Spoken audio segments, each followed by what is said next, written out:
In their family home, Terry and Martha were arguing as a young and saddened Benjamin sat on top of the stairs to his bedroom. "I am done with my sister and her boys. This is the last time we take our son there, if that's how they raise their boys and talk to Benjamin like that," his father yells out.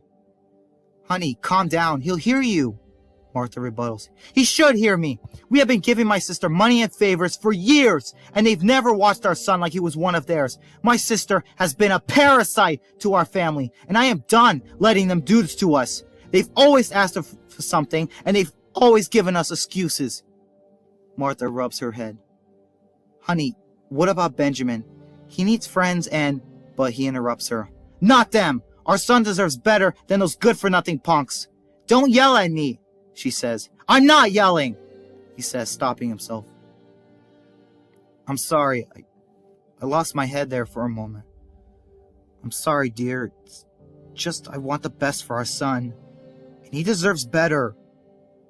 Benjamin can't make friends like this, and he'll never make friends like this," Martha says. "You know it was them," Terry says, defending her son. "I know, of course. I trust our son. But he can't just hit people back like this. How will he function with people out there in the real world?" Benjamin listens as he cries into his knees. He quietly closes the door. In the forest, Benjamin was lying on the ground as people were slowly crawling towards him. As one rager raised his knife to his sleeping state, he was suddenly grabbed as Benjamin took his machete before plunging it into his chest as a rager aimed a bow and arrow. The rager fired an arrow as Benjamin used the rager's corpse as a shield before charging forward. The rager tried to grab and aim another one nervously, but Benjamin charged with his machete before slicing off his head. Benjamin looked around and threw his last knife, injuring a rager, as he saw many ragers aiming their weapons at him and surrounding him. One of them stepped forward.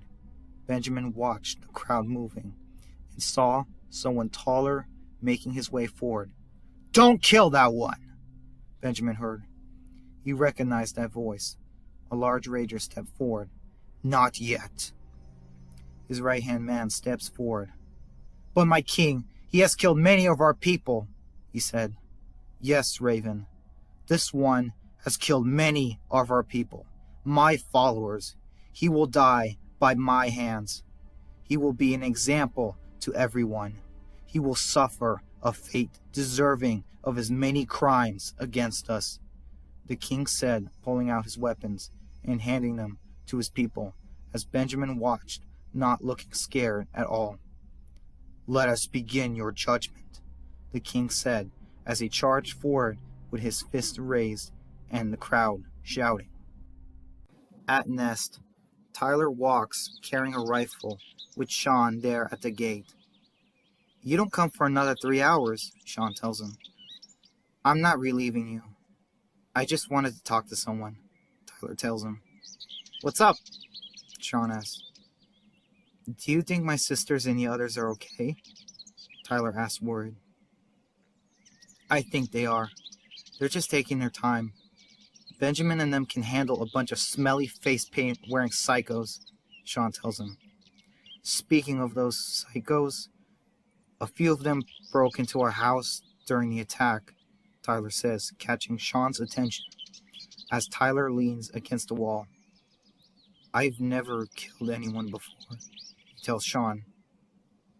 I felt... Did you feel different after you first killed?" Tyler asks. "No, I didn't," Sean tells him truthfully. "When I killed that soldier last year, John was bleeding after he was bitten," Sean tells him.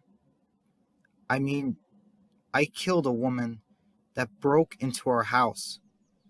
Shouldn't I feel bad about that? Shouldn't I feel something? This was a human being I killed," Tyler states. "When Benjamin and the others killed people, I always thought they deserved it. Even my own brother. But After killing that woman, I feel like. I feel. Tyler tries to explain. Indifferent, Sean says back. Exactly. I thought having to kill someone would be something I would do and be strong, but I didn't feel anything except fear when I had to do it. Tyler continues. Maybe I should only feel something for the people who care about us, but it's the same when Damien died. I can't make myself feel for the other person.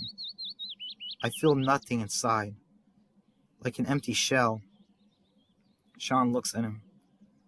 I can't tell you how to feel about killing someone, Tyler. I never had a brother like Damien. Benjamin is the only brother I've ever had, and I would be heartbroken if he died. But I also know that I'm not a kid anymore.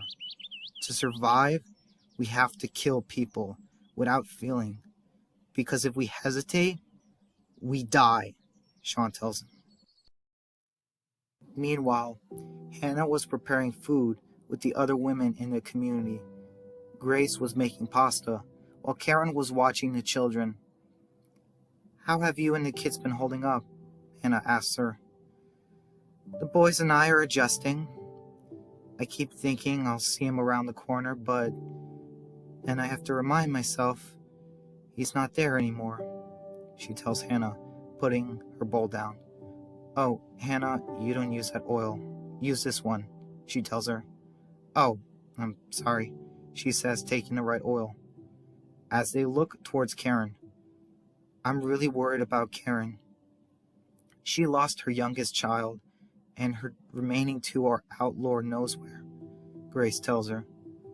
Honestly, this was a good idea. The community could use this distraction after everything that happened, Grace tells her. In the woods, Brandon is walking with the others from his camp when he sees a walker in the distance. I'll be right back, he says, moving away from the group. As he prepares to kill the walker, a figure tackles him to the ground. Brandon is held in the mount by a feminine hand and sees that it's Carla on top of him. The walker comes behind her, but she stabs it from the back, killing it with ease. Where are my friends? Carla asked, angry. Carla takes her bloody knife, putting it to Brandon's neck. Scream, and I'll cut your throat. What happened last night? She asked sinisterly. She removes her hand, letting Brandon talk, as he whispers to her. Okay, the trailer was on fire when we were outside the camp. Benjamin and your friend Jace were supposed to be in it, but I don't know what happened to them. They could have gotten out, Brandon says, hopeful. Have you seen my friends? Carla asks. No, I didn't see them either, he tells her. Brandon hears something in the forest. You need to hide, he states, as Kyle comes from the forest. Brandon, what are you doing? He asked. Brandon was sitting on the ground next to the dead walker. I'm sorry, I was just trying to figure out which direction this walker came from. I didn't want, but Kyle interrupted him. I want to talk to you, actually. In private? The others have made camp at the river just that way, he tells Brandon. Behind a tree, Carla sits, kneeling, to keep quiet as she listens in on their conversation. Brandon could see the look of pain in Kyle's face. What happened to my brother? Kyle asks. Brandon put on a sad look for Kyle in his eyes and forced up a visibly upset expression. I'm so sorry, Kyle. When we were on patrol, I was caught at one of their traps. And when the others came to help me, the Vikings attacked us. They surrounded us in droves, and when the others, they were being killed in front of me. They fired arrows at us and... Brandon cries. Why did you leave them? Why didn't you fight and die? Why did my brother have to die for a coward like you? Brandon was shocked at the insult.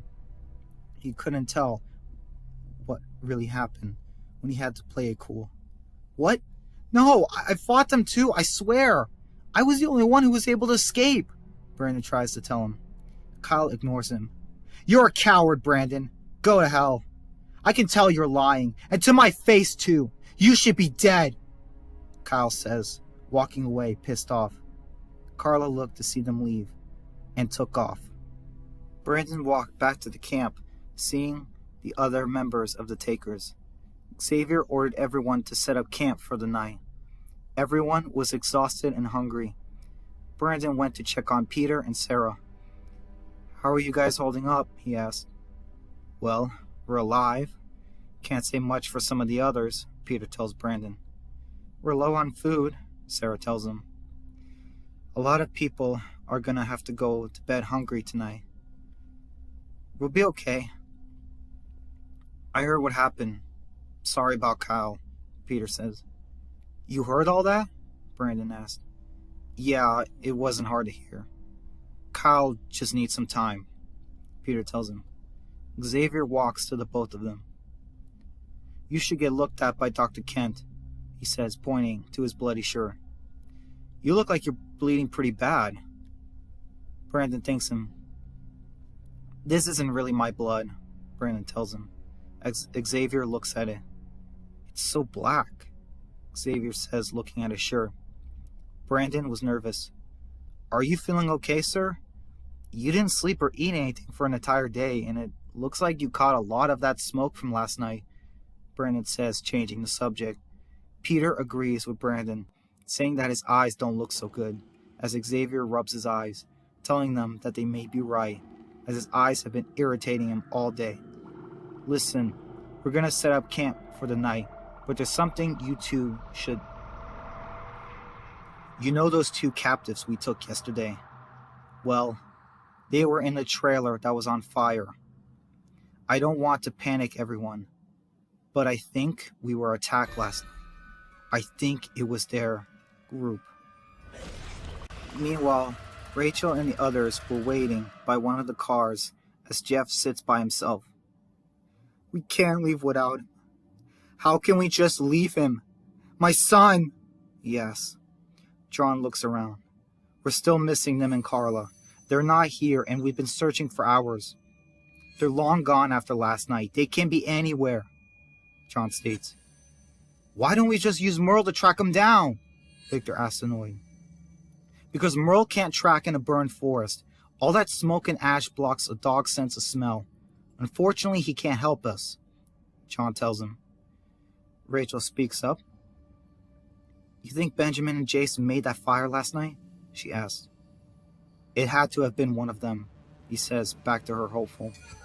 Victor looks to his father, who was crying. I can't go back to Karen. How can I go back without our son? He cries out. John apologizes. We have to go back, as Jeff pushes John's hand off of him. Maybe they're heading back home right now, as we speak, but we'll never know until we go back. If they're not there either, we'll come back out here and keep searching. I don't want to go back without them, Rachel states. You know I don't either. I hate myself for pushing for this, but our home is vulnerable right now, and we're out of options. Benjamin will want us to put it first before him, John states. Suddenly, they hear someone coming from the woods and into the road. They aim their guns, seeing Carla in total surprise. Oh, thank God, John says, giving Carla a big hug. Are Benjamin and Jace with you? He asks, releasing her. No, Carla replied back to him, saddened. Did you see them last night? At all? Victor asks her, worried. No, she says again. I ran into Brandon. Xavier and them are setting up camp 2 miles from here, north of the river. They still have a lot of members. We're too close to their camp, Carla informs them. Do they have guns? John asks. Yeah, they still got a good amount of people and guns. I don't think we can take them, Carla tells him. Jeff says that they should kill them all, but John says that they're low on food, ammo, and people, that they're injured, and John asks Jeff if he's willing to put Victor in danger too, for the sake of getting revenge. 12 hours earlier in the trailer, we see Benjamin and Jace shocked again in the trailer by the brothers as he violently coughed. Benjamin could barely make out and see Jace. "Greg, stop, you're gonna kill him." The radio goes off. "Xavier," someone calls out. He drops his blade and gets a radio and checks in. "Sir, we got a problem," he hears. "What is it?" Xavier asks, as he looks over a piece of paper on the table. Benjamin notices this and watches him. "Brandon, Chase, and the others haven't reported back. It might just be nothing." Xavier leaves. "No, I'm coming. Greg, take care of them," he tells him, as Benjamin watches Greg go after Jace. Benjamin was angry. "What a man you are," Benjamin says, mocking him. "Have to hurt someone when they're tied up because you're too weak to actually fight anyone. I could rip you apart like this if it wasn't for these handcuffs," Benjamin says sinisterly. Greg takes a baton, smacking Benjamin across the face with it as he falls down. "Ben!" Jace yells, calling out to him as everything fades to black. Benjamin found himself drowning underwater and quickly emerged out of it, coughing as he looked around, seeing red water all around him. He saw dozens of bodies floating in the water. He raised his hand, looking at the red water he was in. It wasn't water. It was blood. He wiped the blood from his face, looking indifferent, and began to climb out of the pool of blood. Benjamin crawled as he saw a man on the ground. Benjamin looked closer. He flipped his corpse, seeing his face. Benjamin was shocked. "Dad?" he asked, scared. He flashed back, remembering how he was bitten and bled to death before being shot in the face by him. Benjamin looked at the other corpses, seeing them all. Vivian, Andrew, May, Brandon, and then finally, his mother. "No! No!" Benjamin shouts as he grabs his hair, seeing all of them die over and over again. "Why am I here?" Benjamin saw his other self standing over him. "Because we were born in a cruel world," his other half said to him. "Our parents, Brandon, Vivian, Andrew, May, no matter how much we try to protect people, we always lose them. Everyone we have ever met and loved taken away from us, from the Grim Reaper, but not us." Benjamin looks at the blood all over himself.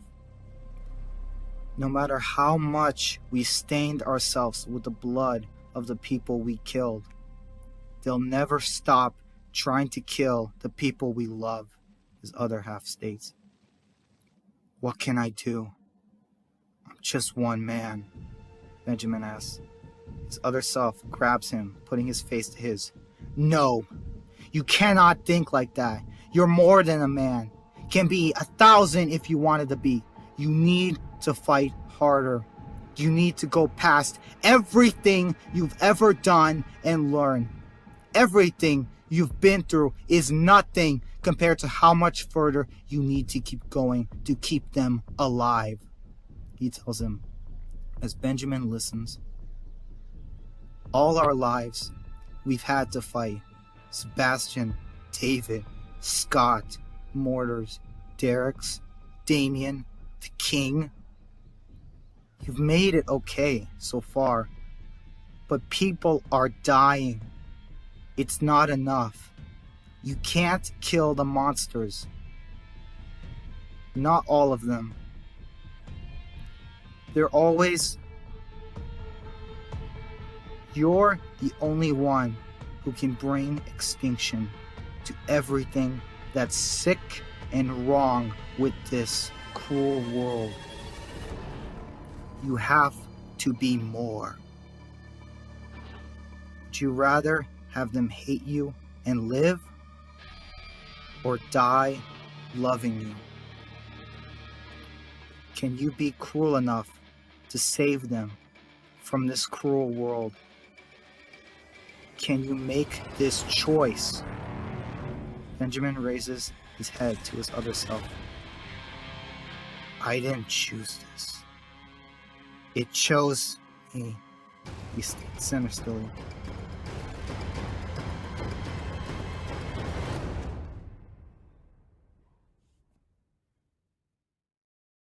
Benjamin woke up and coughed, calling for Jace. Jace, get up! Benjamin shouted as he slowly moved until he was kicked by Greg. Stay down. I got your friend, Greg said, putting down something. Now, there you won't be lonely, Greg said as Benjamin looked at the decapitated head in his face, growling back at him. Benjamin growled in anger, trying to break free. You made a big mistake. You can capture me, break my body down, but I am going to kill you tonight! You made a mistake, not with me, but by killing my friend, Benjamin warned him. Why haven't you begged? Why didn't you ask us why we're doing this like your friend here? Greg asked. Benjamin began to smile and laugh. Because I don't care. I don't care if you have a family. I don't care if you don't. I don't care if you torture me, because it doesn't change one thing. I will kill every last person in this camp, starting with you, before I die, and let anyone harm the people I have left in this cruel world. You think you're in the right or wrong? You don't care. You're just doing whatever pleases you. I do the same. But when it's my turn, you will wish I only killed you, because I am going to do a lot worse than this pathetic display. Greg leaves. Benjamin watches Jace growl back at him. Benjamin tries to break free and then looks at his hands. Benjamin applies pressure to his finger as he pulls on one of his thumbs, dislocating it. Benjamin smiles as he slides his hand right through the handcuffs.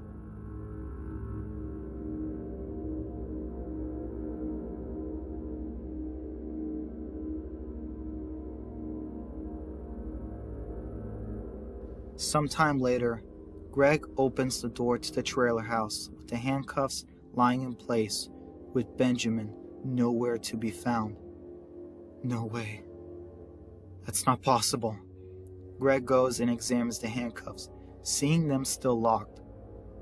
On the roof, the hatch was open with a dark shadow next to it. A figure swings down, kicking Greg in the chest, knocking him into a massive shelf, toppling over him. Benjamin lands down, bloodied and battered, trying to stand, as he quickly pins Greg down. Benjamin uses his hatchet to stun him as he cuts Greg in the throat with the axe, nicking him. Benjamin puts his hand over his mouth. I don't want you to scream. Not yet, at least, Benjamin says like a demon. Benjamin raises his axe and cuts Greg's left hand off, making him scream and shake violently as Benjamin grabs his dismembered hand, taking it and shoving it inside of Greg's mouth. Greg tries to use his other hand, but Benjamin holds it down, breaking it with his knee. Greg screams and shakes more in agony as Benjamin raises his axe, swinging down, hacking him into pieces, spraying the entire interior of the trailer house in bright red blood. After a while, Benjamin goes to the table, grabbing his bag and noticing the papers Xavier was looking at earlier. He picks it up, looking through them, seeing many names, until he gets surprised. In one of the rows, he sees the name, Brandon Stanford. Benjamin looks at it in shock. After a few moments, he takes it and looks at a bottle of whiskey on the table before grabbing it. Outside the trailer, Benjamin watches from a distance as the trailer house burns as he goes off into the woods all alone. Back in the present, John, Rachel, Victor, and the others are driving back home with saddened expressions on their gloomy faces. They were down 2 whole members of their group. Rachel started petting Merle on the head as he whined next to her. Carla looked towards Rachel, then back to John. People are going to want justice. Again, Carla states. I know, John says, annoyed. As the others open the gates for them, they notice their sad and gloomy expressions, hinting that it didn't go well. Karen makes it to the front of the massive crowd, seeing her son, and proceeds to hug him eagerly. After she releases, she looks to her husband. Where is Jace? Where is he? Where's our boy? She asks, panicking. I really tried, honey, but I don't know, he tells her. Karen was awestruck. You don't know? That's our son! Where is he? Go back out there and find him! She shouts as Jeff tries to console her. She pushes him away, crying, dropping to the ground as Victor holds on to his mother. As she falls apart in front of everyone, Sean looks to see the sad look on John's face as he looked around, not seeing Benjamin anywhere either.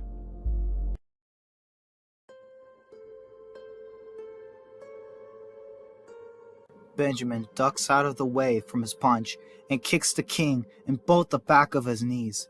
The king collapses in pain as Benjamin jumps onto his back with all of his strength and puts him in a headlock. The king laughs. You think you can choke me? You don't have the strength, he says, finding it humorous, until he stops laughing as Benjamin sinks his teeth into the king's scalp, oozing red liquid blood all over him. Benjamin doesn't release his chomp and bites down harder, drawing even more blood into his mouth, teeth, staining them bloody red. The king falls over, landing on his side, knocking Benjamin as Benjamin flips back up, spitting out his flesh before wiping his mouth, smearing the blood all over his own face. What did you do to me? The king asks, terrified. Everyone stands there in total shock. The Viking whispered to another. Is that allowed? One asks. Of course it is. The rule is no weapons, the Rager tells him. Our king's gonna die, a woman says, scared. No, he's the strongest there is, as another one says in disbelief. The king wipes the blood off of his head, screaming in pain, as his vision becomes cloudy, with Benjamin looking more and more unclear to him. As Benjamin slowly walks towards him. Hand me a weapon! Right now! He shouts. Everyone looks at him in shock as a Viking attempts to move forward with a blade before being stopped. No! You know the rules! How dare you! I am your king! You worms are nothing without me! He screams as Benjamin jumps forwards. The king launches his fist, but Benjamin moves to the side and kicks his leg up into the king's elbow, making a large pop sound. The king screams in agony as he grabs Benjamin by his neck. Benjamin coughs in pain due to his wounds, but Benjamin headbutts him, breaking his nose. Benjamin pries the king's hand off of him. What are you? The king asks. Benjamin raps and launches his legs, kicking the king in the chest, knocking him down. As Benjamin wraps his legs around the king's remaining arm before pinning him to the ground. You're the devil, the king says, pleading, as Benjamin breaks his remaining arm. The king screams as everyone watches in horror. Benjamin coughs, getting up as the king lays there completely broken. Benjamin coughs, holding his body limping in pain. Benjamin stands on top of the king. He turns around, looking at everyone, watching them all, so he doesn't have any surprises. Benjamin uses his foot, kicking the king in the head, breaking his jaw. The king gasps for air as Benjamin continues, beating him down, destroying his face. Benjamin grabs his head, forcing him against a large rock. "This is for my friends," Benjamin whispers as he jams his thumbs into the king's eyes, making him scream. Benjamin screams as he continues, smashing the king's head against the rock until he's finally dead. Benjamin smiles before slowly getting up, looking completely unrecognizable. Everyone looked in fear as Benjamin looked at all their terrified faces. Was he gonna have to do with them? "Who else?" Benjamin shouted. Suddenly, a Viking stepped out of the crowd with a weapon. Benjamin was fully expecting him to come and attack him, but he was moving too slow to do so. The man bent down on one knee and raised his machete to Benjamin. "My name is Raven. I have been a loyal follower to our king for 2 years, but he was misguided. We were fools to follow him. He was weak and betrayed our ways. He was a liar and not fit for the role. It's clear he was holding it for the true king to come. You," he stated. Benjamin was surprised as everyone began to follow suit, getting on their knees. "You are the strongest there is. You are the one who will destroy all our enemies. We will follow you until the end of our lives or this world, my king," Raven tells him. Benjamin looks at everyone as they all chanted for him. "We'll follow you! Long live the king!" they shouted.